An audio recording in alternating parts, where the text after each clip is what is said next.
seguir. Una luz en lo alto voy a oír. Una voz que me llama voy a subir. La montaña y estar aún más cerca de Dios y rezar. El Señor esté con vosotros. Y con tu espíritu. Lectura del Santo Evangelio según San Marcos. Gloria a ti, Señor. En aquel tiempo Jesús llegó a casa con sus discípulos y de nuevo se juntó tanta gente que no los dejaban ni comer. Al enterarse su familia vinieron a llevárselo porque se decía que estaba fuera de sí. Palabra del Señor. Gloria a ti, Señor Jesús. Este corto fragmento del Evangelio de San Marcos nos muestra las dificultades que tenía Jesús dentro de su propia familia. Algunos probablemente estaban en contra de que él hiciera lo que estaba haciendo. Sabemos que había 2 de sus apóstoles que eran primos hermanos suyos, pero había muchos otros que estaban preocupados. Preocupados porque pensaban que si Jesús se metía en problemas, las consecuencias no solamente iban a ser para él, sino también para su familia. Eso era frecuente en la época. O preocupados por el propio Cristo. ¿Qué le podría pasar? ¿A dónde iba a terminar? De hecho, fue lo que sucedió. Murió crucificado.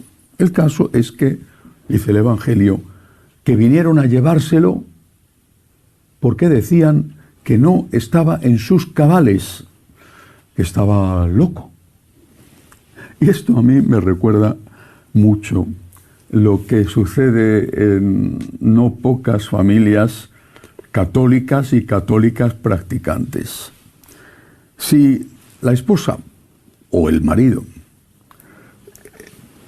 desde siempre o después de una conversión, empieza a acercarse más al Señor, por ejemplo, empieza a ir a misa diaria o ir a rezar el rosario, sin meterse en más cosas incluso, pero al menos eso, sucede que el marido o la mujer, los hijos, empiezan a criticarla a ella o a él.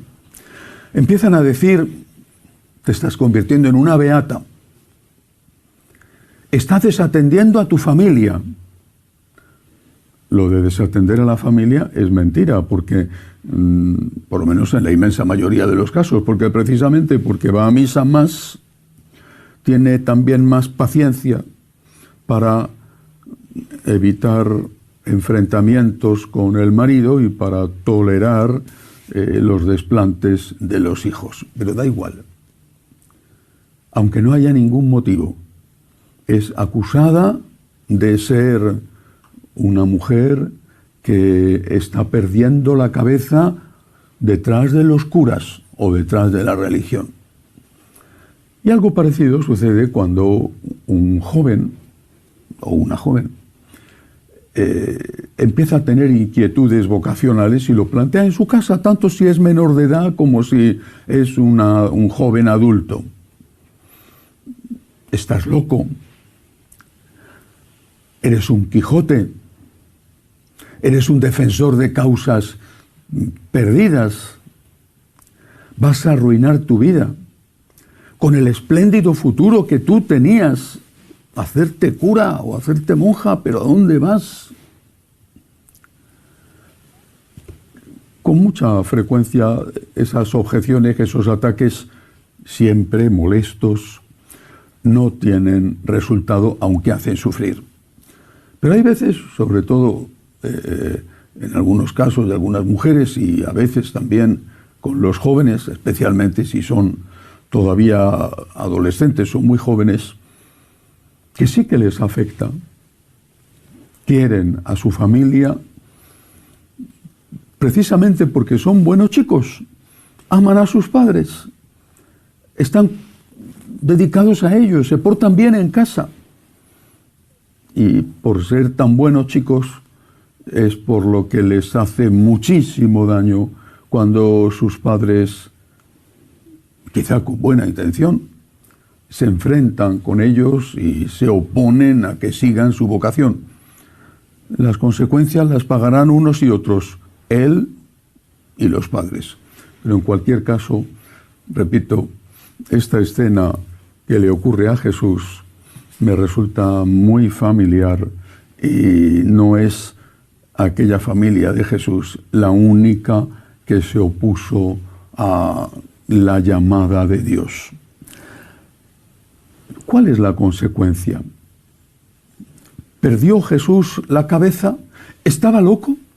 No, ni perdió la cabeza ni estaba loco. Pero ¿cuál fue la consecuencia de aquello que Jesús hizo? De no haberse regresado con su familia a Nazaret, de haberse dedicado a la carpintería de su padre, que por otro lado lo había estado haciendo desde que murió San José y seguramente antes, haberse casado, haber tenido una familia, en fin, lo que su familia, sus parientes próximos querían de él, no su madre, no aparece aquí mencionada. Pero ¿cuál fue la consecuencia? Tenían razón, le mataron. De una manera terrible, le crucificaron, le mataron. Esa fue la consecuencia. Tenían razón, pero no tenían toda la razón. Tenían razón, le mataron, pero no tenían toda la razón, porque su muerte fue redentora. Y después de la muerte vino la resurrección. Si una persona en el ámbito civil, no en el ámbito religioso, dijera, voy a sacrificar mi vida por mi patria, no se le consideraría un héroe que impidió la conquista de su país o de su ciudad.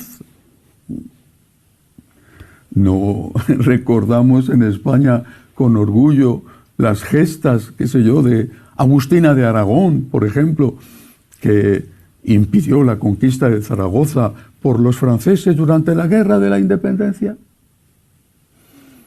Y así tantos otros. Y si un investigador renunciara a su familia, a su posible familia, por ejemplo, para consagrar su vida a la ciencia y consiguiera descubrir una vacuna o una medicina que curara el cáncer o el Alzheimer o cualquier otra gravísima enfermedad, ¿no dirían todos, ha sido un héroe? Su sacrificio ha merecido la pena. ¿Y por qué? Con Jesucristo no se veían las cosas así, posiblemente porque no conocían el futuro. Pero Jesús sí lo conocía, pero también porque no se fiaban de Jesús. Y lo mismo pasa en las familias. ¿No es acaso esa mamá que va a misa, que reza el rosario, la que sostiene la familia, porque luego no descuida las obligaciones caseras? Y no es precisamente su devoción la que le impide romper su matrimonio, la que ayuda a que mantenga unida la familia. Y no es ese joven al que se ataca, se critica, incluso los suyos se burlan de él, le zahieren y quieren impedir a toda costa que vaya al seminario. No es ese joven el que después estará más que ningún otro de los hijos, con toda seguridad, más que ningún otro de los hijos al lado de sus padres cuando sean ancianos. ¿No será él el que esté más que nadie cuidando de ellos, aunque no esté físicamente a su lado? ¿Y no será él el que ayude a tantos, el que recoja tantas lágrimas, el que dé pan a tantos hambrientos, el que ayude a tantísimos a prepararse para la vida eterna? Jesucristo hizo lo que tenía que hacer, pero estoy seguro de que fue doloroso para él hacerlo.